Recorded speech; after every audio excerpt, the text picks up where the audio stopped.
Mga kababayan, Assalamualaikum warahmatullahi wabarakatuh.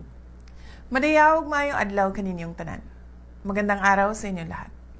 Isang mapagpalang buwan ng wikang pambansa sa ating lahat. Ang ating wika ang kaluluwa ng ating kultura, tulay ng ating pagkakaisa at salamin ng ating kasaysayan. Ngayong taon, binigyang diin natin ang temang Wikang Filipino at AI, kasangkapan sa pananaliksik at tulay sa yaman ng impormasyon.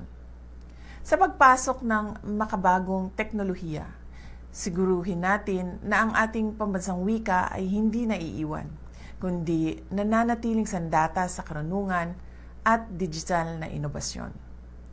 Ito ang landas tungo sa ating pangarap, isang bansa kung saan ligtas, edukado, at may magandang kinabukasan ang bawat bata at walang pamilyang naiiwan sa kahirapan. Para sa ating mga kababayan at mga OFW, alam kong walang hihigit sa kapanatagan na marinig ang ating sariling wika sa dayuhang lupain.